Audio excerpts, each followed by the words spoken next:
mo ba nung nakita ka ni Zach na may kausap sa sementeryo? Ano nga ginagawa mo dito? Ano bang ginagawa sa sementeryo? Dinadalaw yung patay? Yun, may nasabi ka din tama. Wala yun kapag kasumumpong yung bad mo, labanan mo lang ha.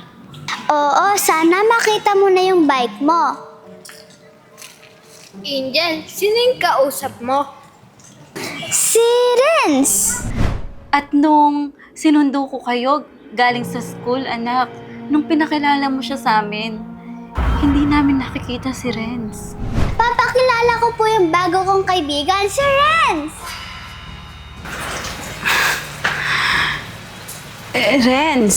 Opo, nice si Renz, yung bago ko pong kaibigan.